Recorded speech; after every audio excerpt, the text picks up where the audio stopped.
People can often think about meditation as something like a grim duty. All right, I've got to go to therapy and I've got to work out and I've got to diet and I should meditate, as as if it's some self-help thing.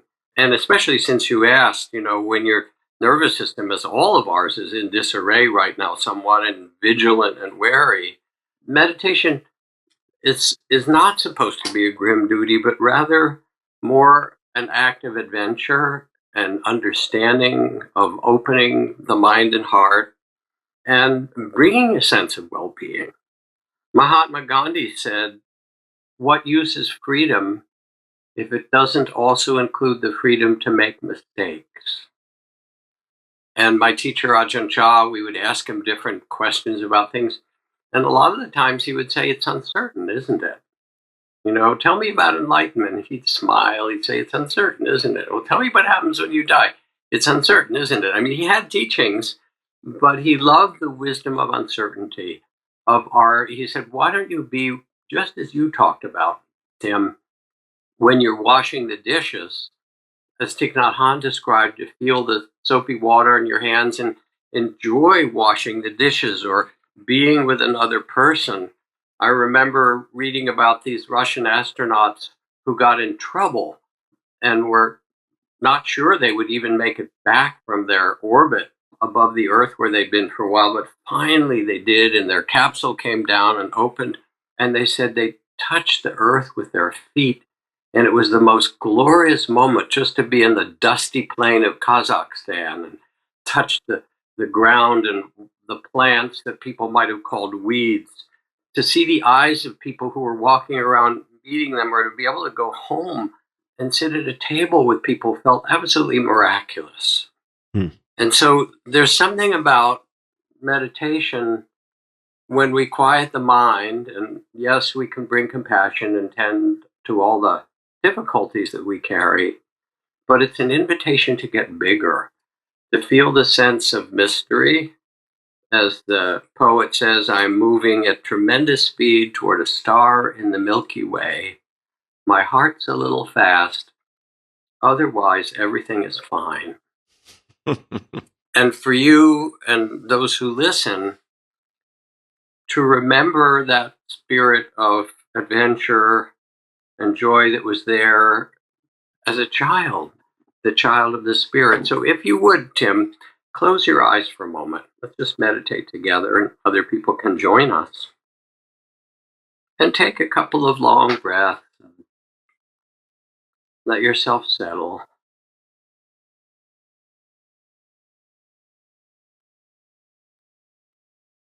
And notice that there are different channels. Consciousness has these different dimensions, and you can tune into the channel of despair or the one of outrage. But you can also tune into the channel of the Dalai Lama and Tutu and so forth, of adventure and caring and joy. As you sit quietly, let yourself remember one of the best moments of your childhood, even vaguely, one of the best days of joy, laughing, playing, enjoying, tickling, the child of the spirit. And keeping your eyes closed, feel it, and let me know if you can remember something like that. I can. And what's it feel like in your body? Stay with it. It feels light, unencumbered, feels expansive, and exploratory. Beautiful, beautiful. So stay with this, the quality of light and unencumbered, expansive, exploratory, joyful. And let it fill your body, and let it fill your cells and DNA, to remind you that this child of the spirit, this inviolable joy that was born into you, is still really available. It can't be taken from you no matter what. So just let it open and feel it filling your whole being.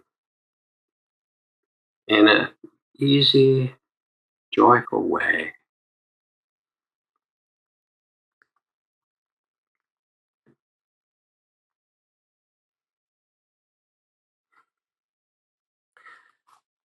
And now let yourself imagine that some being who carries the spirit of joy and wisdom amidst everything in human life, some amazing being comes to join you, as a guide, as a friend, as a inspiration.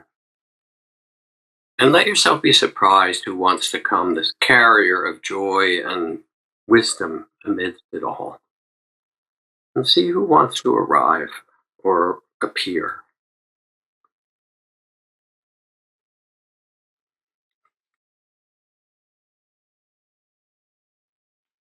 And allowing this, keeping your eyes closed, let me know who, if anyone, comes. Well, it's actually a friend of mine. He's younger than I am, who I think does a pretty good job with levity. Good. And adventure, while also being really effective in the world.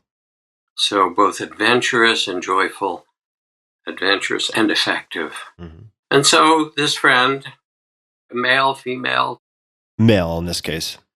This guy, this fellow, comes and he's there with you and you see his smile and maybe he puts his arm around your shoulder. He's just like your brother. We're in this together. Come on, let's have a good time. Let's make an adventure where we make a difference and we do it with real joy. And let yourself feel that connection so that you're together in this. We need that from one another. And then as you feel this, he reaches into his pocket and he has a gift for you that's a clear symbol of what you need to step out of that small sense of self that you talked about, that's vigilant, hypervigilant, and learn to try to protect yourself. But he knows you're much bigger than that. And he has the perfect symbol, the gift that will help you to be who you really are. This joyful, vast, adventurous spirit. And see what he gives to you. He places it in your hands. If it's not clear, you can lift it up to the light so you can see it. Just what you need. What do you get from him? Would you like my answer? Yeah. So I don't know why.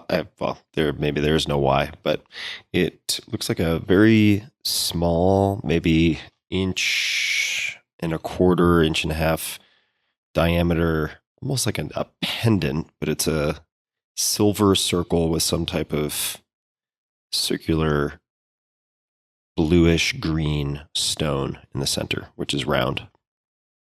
All right, so hold it in your hand, and then you can ask him, what does this symbolize? And he'll tell you. You can know.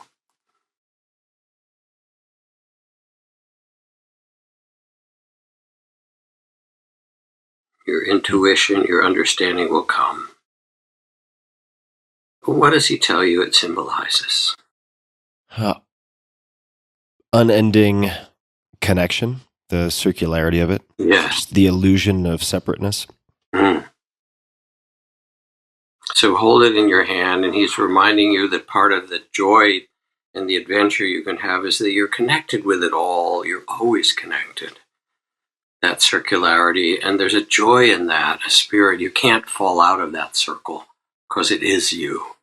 You are life. And then he whispers in your ear a few words of support for living with joy.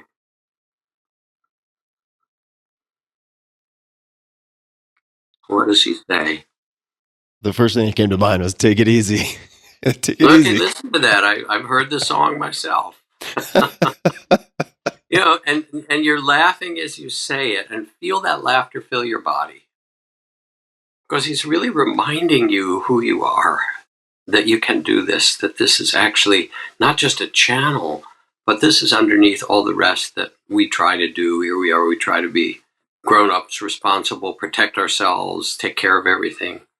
Take it easy. You can do what you do as he does, adventure and success, with this joyful spirit.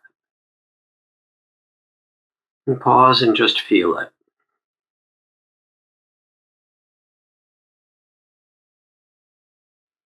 How is this? It feels good.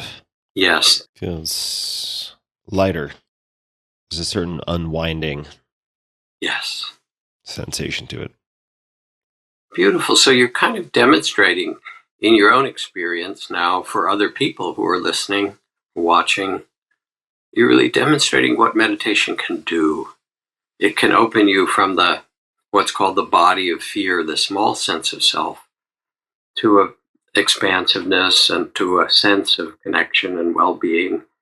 And as you found a kind of adventure and joy. Now, the beautiful thing is that even if you're traveling and you happen to go to Costa Rica or, Indonesia or wherever you go, that he's not far away. You can close your eyes and he'll join you in spirit wherever you are. Mm. Because as in that circle, he's part of who you are. And it's always available in 5 minutes. Mm. And this is one of the gifts of meditation, and it's not like Pollyanna, because there's a lot of difficult things we have to carry, and Mara keeps coming back with aggression and doubt and so forth, and you can say, yes, I see you, Mara. I know you're here, and there's the Buddha seated there saying, yes, Mara, I see you. Oh, you're Mara, but that's not who I am.